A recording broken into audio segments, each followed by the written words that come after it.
नमस्कार।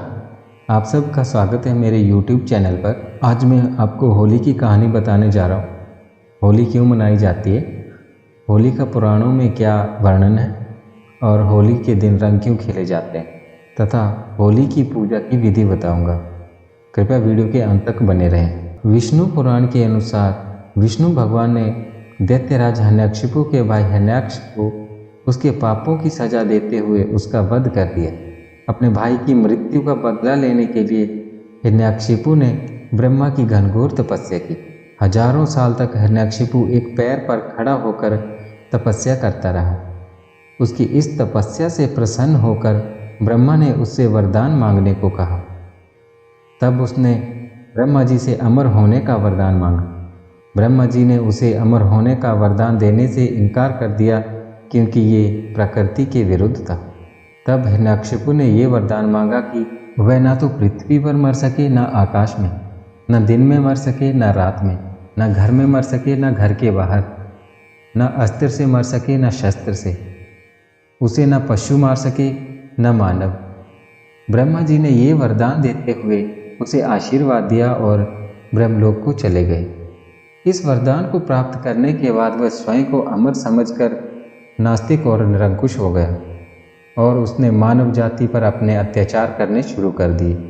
वह चाहता था कि उसकी प्रजा उसकी ही पूजा करे। उसने ये आदेश दिया कि सभी विष्णु भगवान की पूजा छोड़कर उसकी ही पूजा करे। ऋषि मुनि तथा धरती का हर प्राणी उससे तंग आ चुका था। उस समय हिरण्यकशिपु और कयाधु के यहाँ एक पुत्र भक्त प्रहलाद ने जन्म लिया, जो विष्णु भगवान का परम भक्त था। प्रहलाद को विष्णु भगवान की भक्ति गर्भ के दौरान ही देवर्षि नारद जी से मिली थी।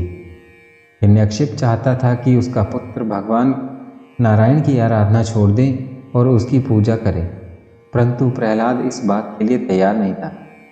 वह हमेशा विष्णु की भक्ति में लीन रहता था और अपने पिता का कहना नहीं मानता था।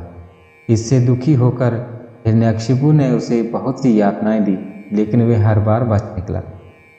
हिरण्यकशिपु ने प्रहलाद को बहुत ऊंचे पर्वत से नीचे फेंका, समुद्र में फेंका, उबलते हुए तेल में डाला, लेकिन भगवान विष्णु की असीम कृपा से वो हर बार बच निकला।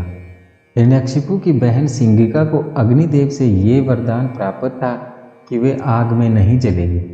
अतः हिरण्यकशिपु ने सिंगिका को ये आदेश दिया कि वह प्रहलाद को अपनी गोद में लेकर आग में प्रवेश कर जाए, जिससे प्रहलाद जलकर मर जाए। हिरण्यकशिपु के आदेश अनुसार सिंगिका ने ऐसा ही किया, परंतु सिंगिका का ये वरदान उस समय समाप्त हो गया जब उसने भगवान भक्त प्रहलाद का वध करने का प्रयत्न किया। सिंगिका अग्नि में जल गई, परंतु नारायण की कृपा से प्रहलाद का बाल भी बांका नहीं हुआ। इस प्रकार सिंगिका का नाम होलिका पड़ा। इस घटना की याद में लोग होली जलाते हैं और उसके अंत की खुशी में होली का पर्व मनाते हैं। उसके बाद भी हिरण्यकशिपु का अत्याचार कम नहीं हुआ। अतः हिरण्यकशिपु को मारने के लिए भगवान विष्णु नरसिंह अवतार लेकर खंभे से निकले और गोधूली समय में दरवाजे की चौखट पर बैठकर अत्याचारी हिरण्यकशिपु को अपने नाखून से मार डाला। पूजा विधि। नारद पुराण के अनुसार होलिका दहन के अगले दिन प्रातःकाल उठकर आवश्यक नित्य क्रिया से निवृत्त होकर पितरों और देवताओं के लिए तर्पण तथा पूजा करनी चाहिए। साथ ही सभी दोषों की शांति के लिए होलिका की विभूति की वंदना कर उसे अपने माथे से लगाना चाहिए। घर के आंगन को गोबर से लीपकर उसमें एक चकोर मंडल बनाना चाहिए और उसे रंगीन अक्षतों से अलंकृत कर उसमें पूजा अर्चना करनी चाहिए।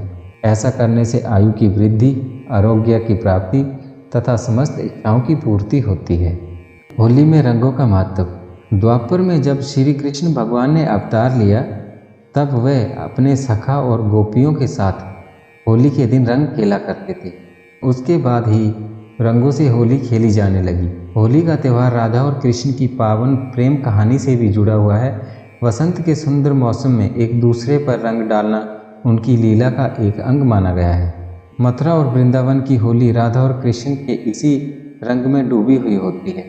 बरसाने और नंदगांव की लठमार होली भी विश्व प्रसिद्ध है।